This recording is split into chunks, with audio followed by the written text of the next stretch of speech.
morning, boys and girls. Hope you're having a good day. I really enjoyed your narratives. They were very detailed.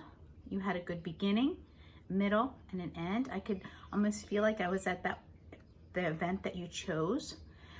When you do writing on your own, you can pick another event, write another personal narrative. We may do one together, but if not, you can always do it yourself.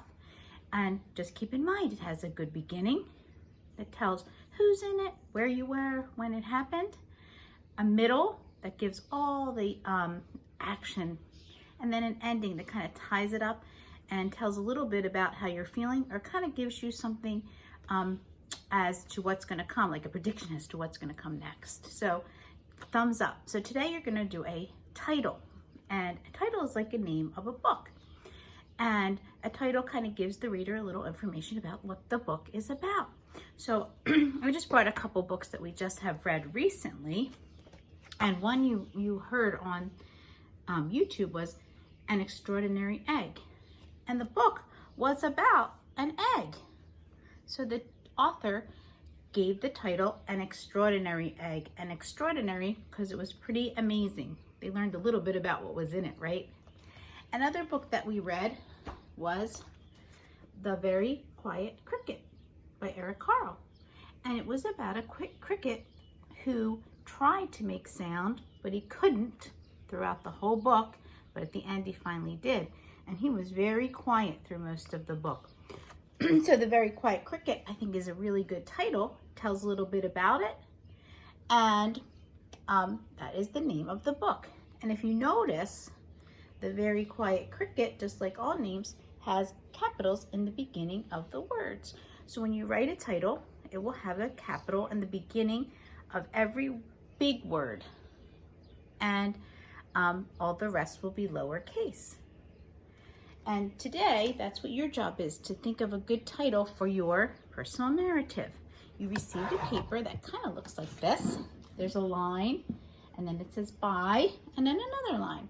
Obviously, the top line is for the title. So what you're going to do is you're going to think of a name for your book that gives the reader a little information about what it's about. So you can think about your book, and I'm thinking about mine, and I was about that teacup ride, that fun teacup ride at Disney, which was one of my favorite rides. So I think I'm going to title mine The Fun Ride. And I'm going to start it with the, which is a word we know, but I'm beginning it with a capital. Fun, which is probably another word you know, another capital, and ride. Oops. Let me put this here. Ride. And ride has a magic E. And then underneath it says by, and you know that's for the author and illustrator. That would be you. And then I'm going to put my name, Ms. And you know I always do Ms. C for short.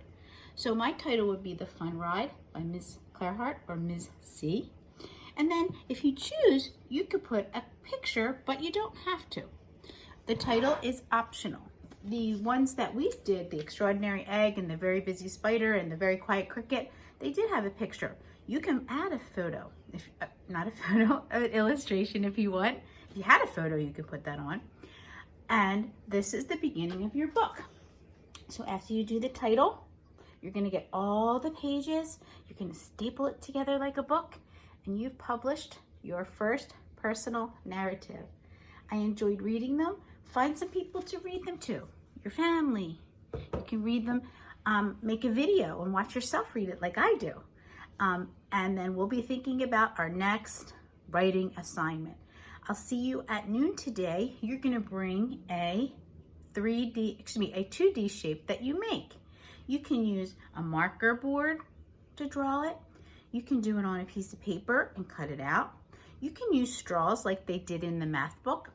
Anything you want to make a two-dimensional shape. You're going to bring it to our meet. You're going to tell us what it is, how you know, what are the attributes, what are the descriptions that tell you it's a square, it's a circle, it's a rectangle. I look forward to seeing them. I'll see you at noon. Bye.